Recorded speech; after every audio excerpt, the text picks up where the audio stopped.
Hey everyone, we are going to talk about a very popular topic, the topic of productivity and what that looks like as a healthcare provider. Because obviously, in today's day and age, there are a lot of things competing for our interests.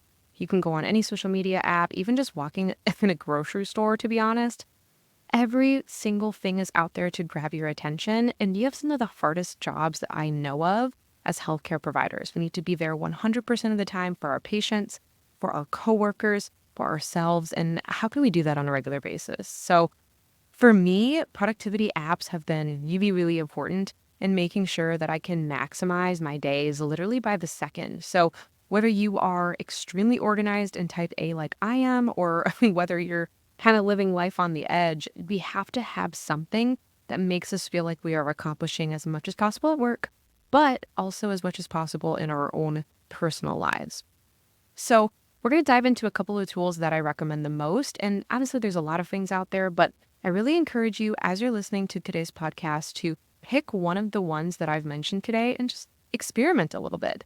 I cannot believe how many of my colleagues are still using things like Microsoft Excel and just their basic calendar and not really experimenting with all of the newer apps and the newer features that are out there. So, some of the big names that come to mind are the apps like Todoist, Monday.com, Notion, and one I really want to talk about is the Pomodoro Timer, plus a few different ones that tend to be a little bit more for healthcare specifically, and we'll go from there.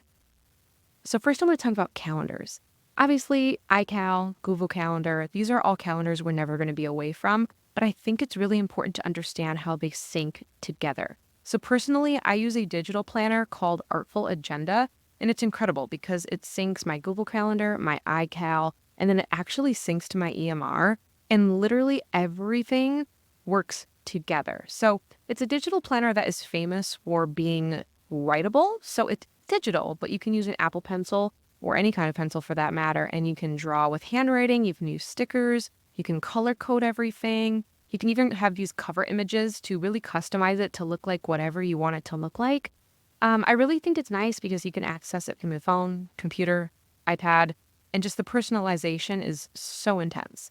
And I love the fact that it merges with literally everything else. So this is the digital planner that I personally recommend. I used to be a paper planner, but when I went to grad school and then graduated as a healthcare provider, paper planners just couldn't do it anymore. Our days change all of the time, so we have to have that syncing capability. So once again, this is called Artful Agenda, and I do have a referral code. It is RR89596. Highly recommend checking it out. I will post some stuff on it on our Instagram page and some of our social media accounts, so definitely take a look. The next thing I want to mention is the Pomodoro Timer. So it is this really cool app that allows you to basically take short and long breaks during your work time and then focus on specific tasks. So for example, you just pull up the website or pull up the app and you can designate, hey, I want to work uninterrupted for 45 minutes. Then I want to take a 15-minute break. Then I want to do XYZ task. So instead of looking at like a list of 100 things you need to get done in a day, focus on your top 5 prioritized tasks and then also recognize how you work the best. For some people, they like to sit down and have 4 hours uninterrupted and be done for the day. For others, they like to work for 40 minutes, take a break, work for 40 minutes, take a break. And so it's really, really important to experiment with this. And I have found that this app is a very, very great way to do so. Personally, my sweet spot is somewhere around 2 to 3 hours. And then I like to take breaks for food, listening to music, maybe a podcast, checking social media. But I know not everyone works like that. So definitely recommend testing this app out and figuring out how you work best. Another app that I want to mention is Monday.com. I am a huge, huge fan. It's basically a database structure where you can build whatever your heart desires, and it's for project management and task management. And it doesn't have to be for a team. It can literally just be for you. That's actually how I started using it and how it basically runs my entire life, both personally and professionally.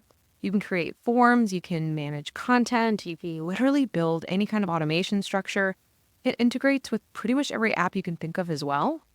So for example, for my private practice, I use money.com for literally everything. I have a new patient tracker in there. I have a inventory management system built in there. I have a billing system built in there for my billing company. We work on client management. I also use it for things like general office communication to hit those projects and tasks with my team. It just allows everyone to work together. And one of my favorite parts about it is in the communication area, you can literally use GIFs, which, let's be real, it kind of lightens the load on some of those busier Mondays. So, Monday.com, I truly could not live without. And if you have ever met with me to talk about practice consulting, you know that this is one of the top things I recommend for any private practice owner or any kind of management team, to be honest. So, Monday.com is truly essential.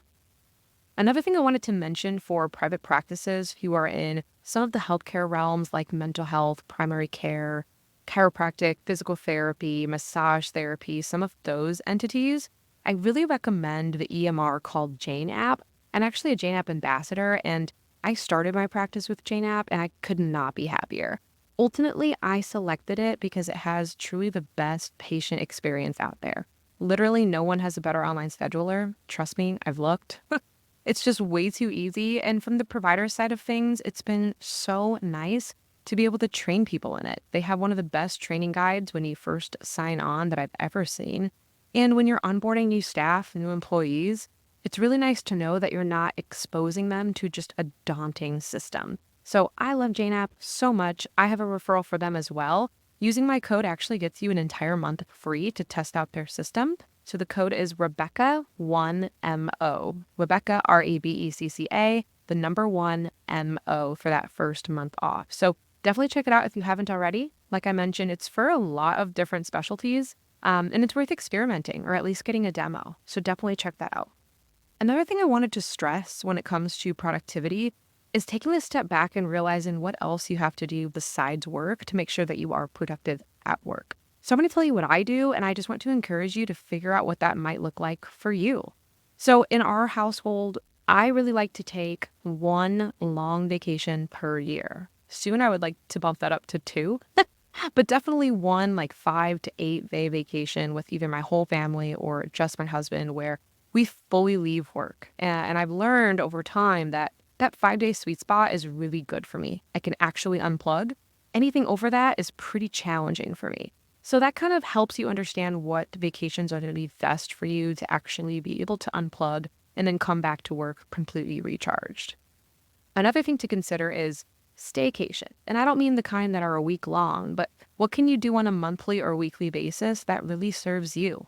I have a patient of mine who works in mental health, and she literally has 1 day per week where she fully focuses on herself. She doesn't do anything for work. She doesn't do anything for her family.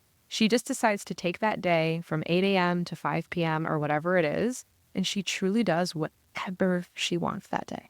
Can you imagine if we all did that? Self-care, self-love, just that separation from the craziness of a week or a day in the United States as a working person. I mean, it could be so monumental for not only mental health, but physical health and so many other things. Personally, she actually inspired me to do it, but personally, I have only been able to do this once a month. But even just doing it once a month has been pretty monumental for me. I also learned the hard way. You have to put this in your calendar. So what I'll do is I'll find 1 day per month and completely block that off from about 9 a.m. until about 5 or 6 p.m. And it's really changed my life. So I highly, highly recommend. The last thing I want to discuss is hobbies, because I'm starting to realize that a lot of healthcare providers, we either go through spurts with hobbies or we tend to pick ones that are still educational or still kind of in the realm of work.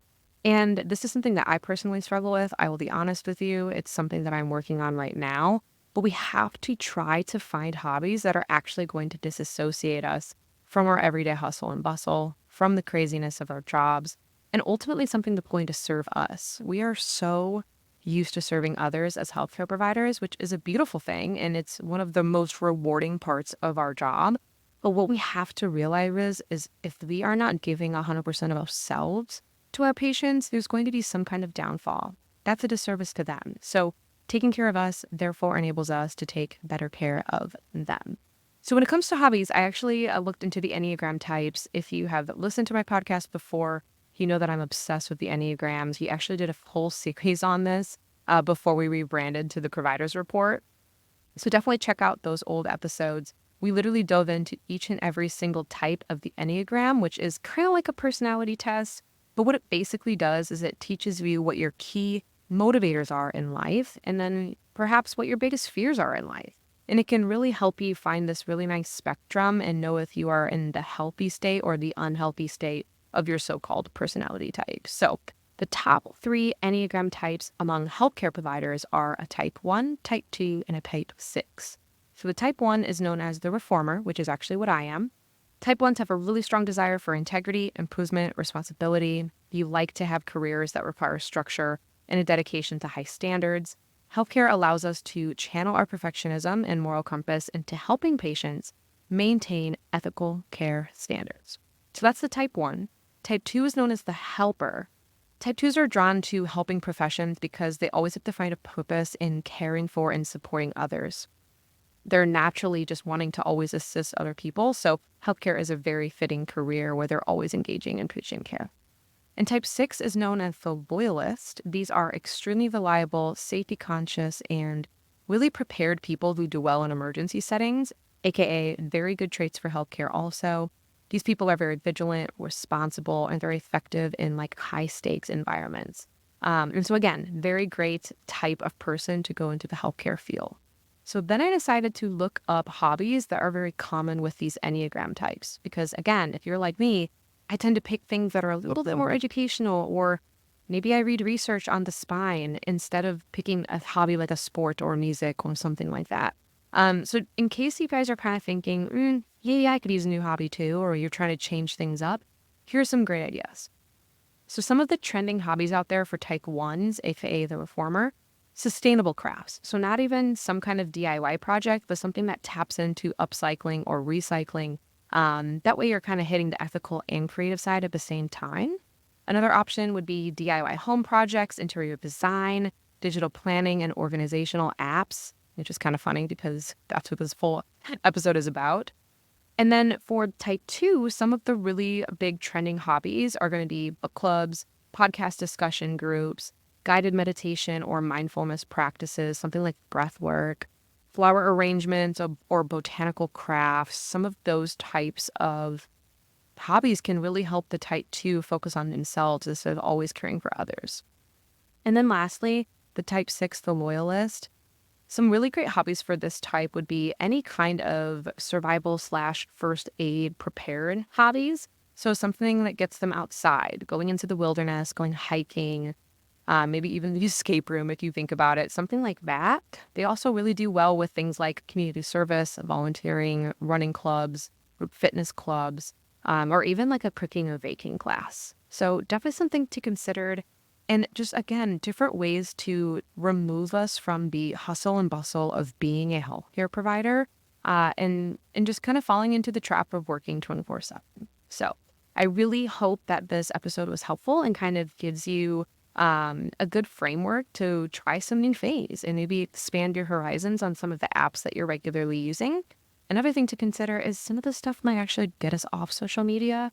There's nothing wrong with social media, but I think just managing our time better in ways that it can better serve us. So right off the top of my head, give money.com a shot. Go ahead and try some of these other companies like Artful Agenda that I mentioned. Use these referral codes. And as always, let me know if you have any questions. Hope this helps. Happy productivity.